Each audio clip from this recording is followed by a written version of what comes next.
I thought the missing $150,000 in lumber was just a paperwork error. Until I discovered my own brother had been embezzling from our family business for 3 years.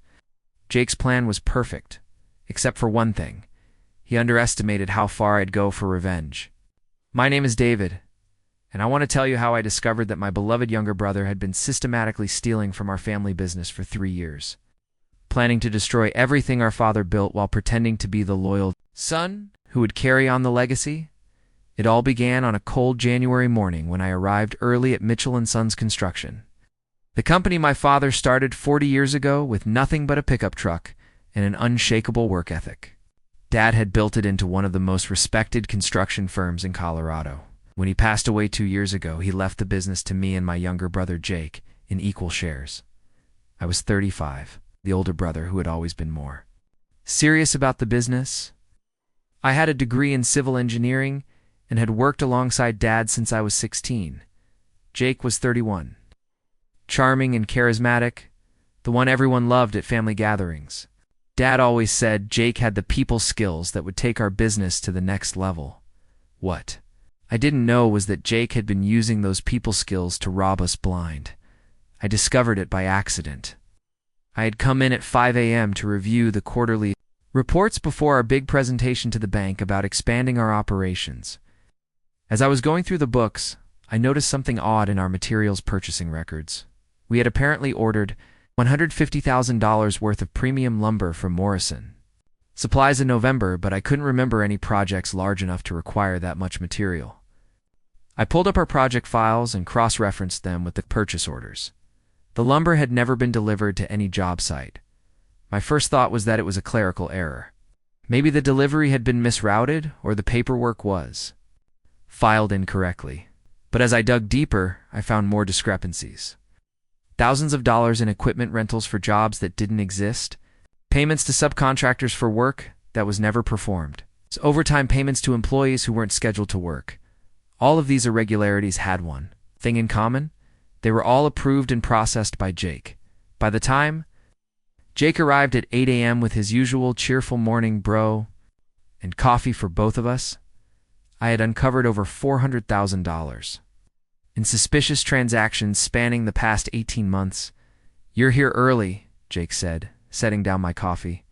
"Couldn't sleep?" "Something like that," I replied, not looking up from the computer screen. "What are you working on?" "The bank presentation." "Actually, I'm looking at these purchase orders from Morrison Supplies. Do you remember what this $150,000 lumber order was for?" I watched his face carefully. For just a split second, I saw a flicker of panic before he recovered with a casual shrug. "Oh, that was for the Henderson project. We needed extra materials." "When they expanded the scope, the Henderson project." I pulled up the file. "Jake, the Henderson project was completed in September. This order is dated November 15th. Another pause. Slightly longer this time. Right. It was for the storage. "We needed to stockpile materials for the upcoming winter projects. Are the materials stored?" "The warehouse on 5th Street. I had driven past our warehouse on 5th Street yesterday. It was nearly empty." "Jake, I need you to show me the inventory records for the warehouse." "Sure, no problem. Let me just... He sat down at his computer and started typing, but I could see his hands shaking slightly. After 10 minutes of typing and clicking, he looked up with a frustrated expression. "The system is running slow today. How about I get you those records this afternoon?" "No problem," I said calmly. "I'll drive over to the warehouse myself and do a physical count." The color drained from his face. "That's not necessary." "I can handle it's fine, Jake. I need to get out of the office anyway." I grabbed my keys and headed for the door, leaving Jake sitting there with a look of barely controlled panic. The warehouse was exactly as empty as I remembered. A few pallets of basic supplies, maybe $10,000 worth of materials at most. Certainly not $150,000 worth of premium lumber. I called Morrison Supplies from the warehouse parking lot. "Morrison Supplies, this is Jennifer." "Hi, Jennifer. This is David Mitchell from Mitchell & Sons. I need to check on a delivery from November 15th. Order number MS4471. Let me look that up for you." "Okay, I see that order. It was picked up by your brother Jake. On November 16th, he said it was going to a private job site. My blood turned to ice. A private job site? He had the pickup authorized and everything. Very professional. Brother's always been great to work with. Hung up the phone and sat in my truck for 20 minutes, trying to process what I was learning. Jake hadn't just made an error or mishandled a delivery. He had deliberately ordered materials using company funds, picked them up personally, and taken them somewhere for his own use. This wasn't a mistake, it was theft. Over the next 3 days, I hired a private investigator named Marcus Webb to help me uncover the full scope of Jake's activities.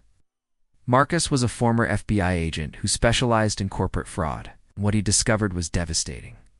Jake hadn't just been stealing materials. He'd been running an entire shadow construction business using our company's resources. He had set up fake vendor accounts, created fictional employees to collect paychecks, and was even bidding on jobs using our credentials while pocketing the profits. The private job site where the lumber had been delivered was actually a high-end house Jake was building for himself and his girlfriend Emma, a house I had never heard about. He had been financing the entire project with stolen funds from our family business. But the worst discovery came when Marcus found Jake's laptop. Communications.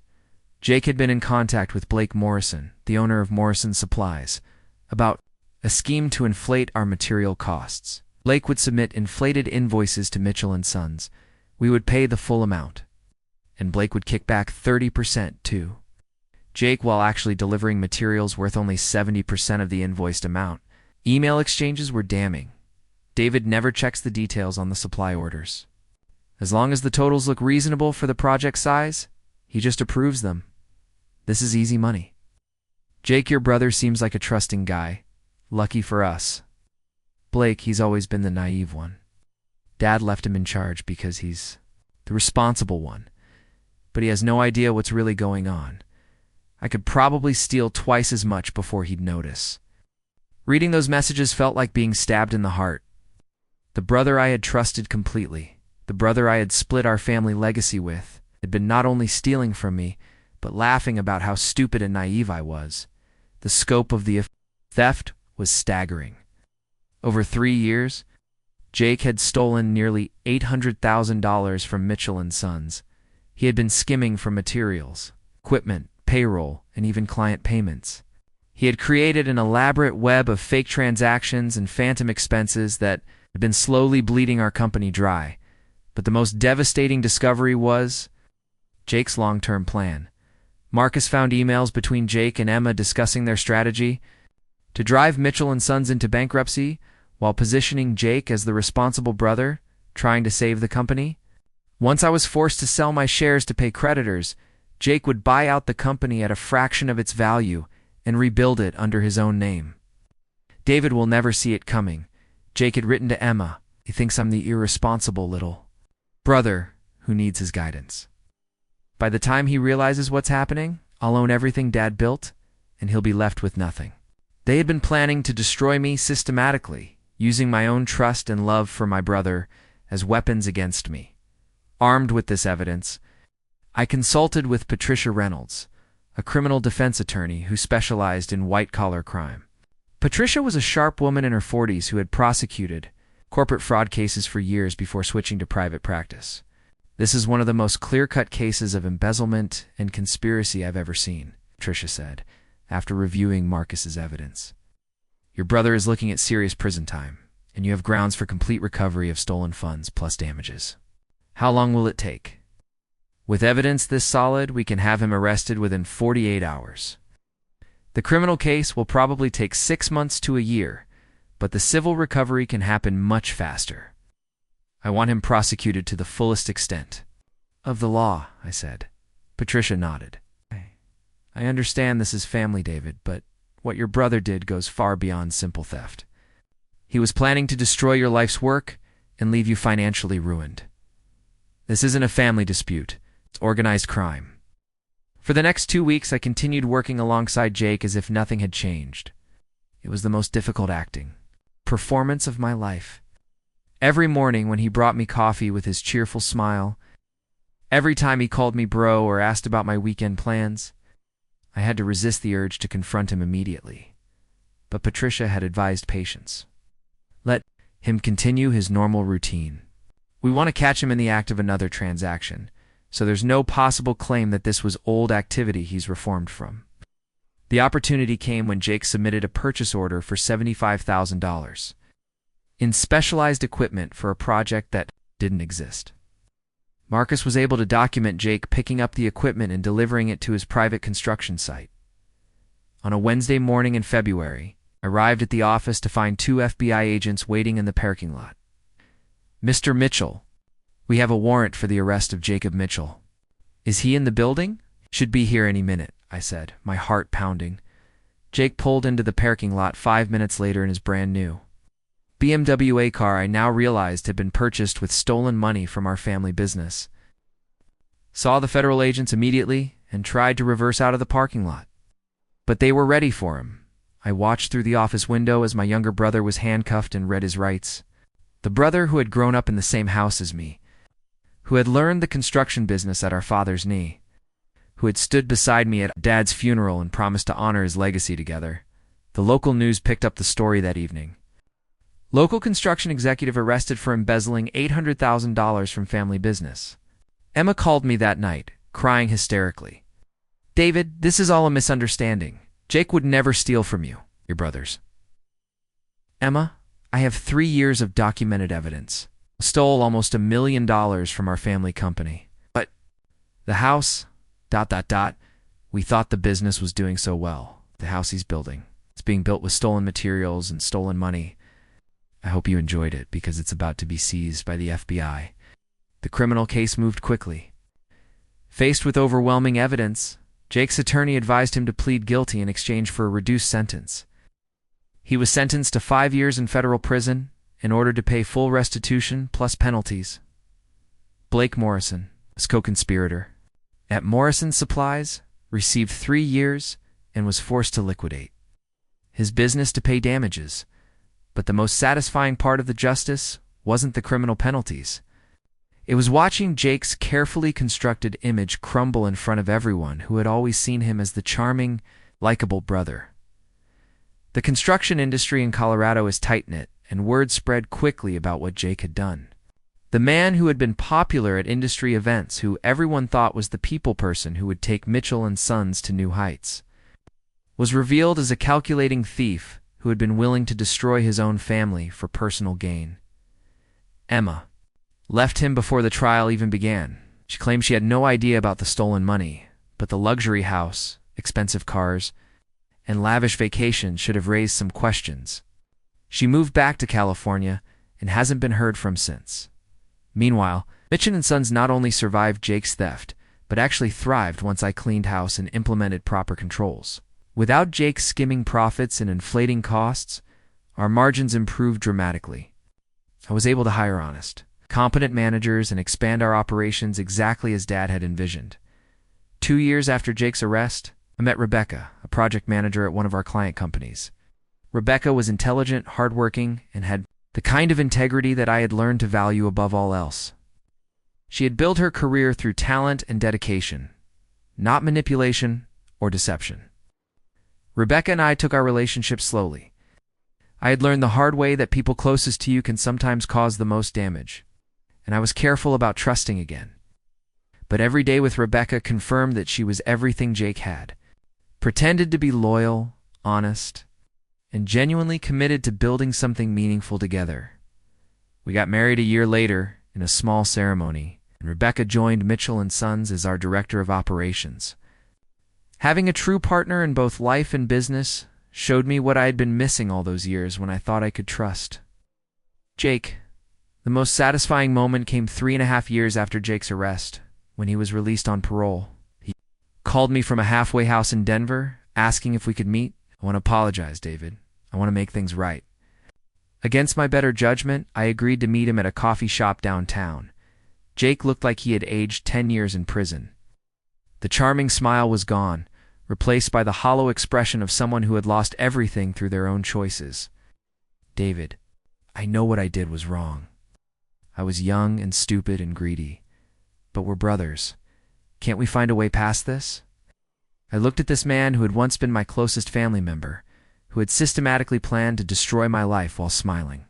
To my face for years, "Jake, you didn't make a mistake. You executed a 3-year plan to steal everything Dad built and leave me financially ruined.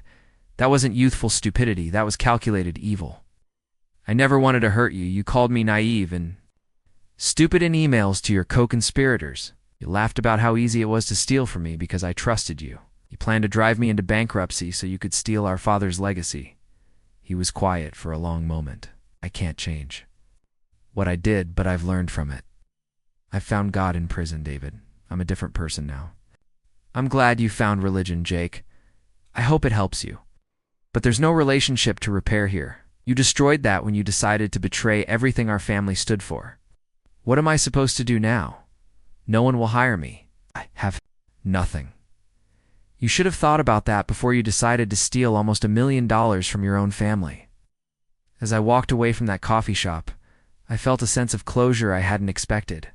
Jake had thought he was so clever, manipulating his trusting older brother while planning to steal everything we had built together.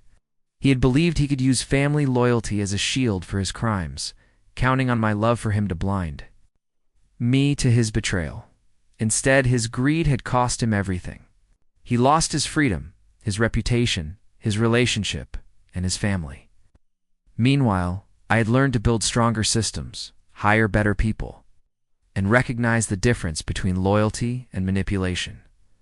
Today, as I watch Rebecca review plans for our latest project, a community center we're building at cost for a local charity, I sometimes think about the years I spent working alongside Jake, never suspecting what he was really doing. But I don't regret those years anymore. They taught me that trust must be earned and verified, and they showed me the difference between a true partner and someone who sees you as a mark to be exploited. Jake is still in Colorado, working odd jobs and living in a studio apartment still, trying to convince people that he's reformed, but the construction industry has a long memory, and his reputation will follow him forever. As for me, I found everything I was looking for right here at Mitchell & Sons, continuing the legacy Dad built with people who actually deserve my trust. Rebecca and I are expecting our first child next month. We're already talking about the values we want to teach our daughter about integrity, hard work, and the importance of choosing the right people to trust. The brother who thought he could steal my inheritance ended up giving me something much more valuable: the wisdom to recognize genuine partnership when I found it, and the strength to build something better than what he tried to destroy. Sometimes the deepest betrayal teaches the most important lessons. Jake's theft didn't just cost him his freedom. It freed me to discover what real loyalty looks like.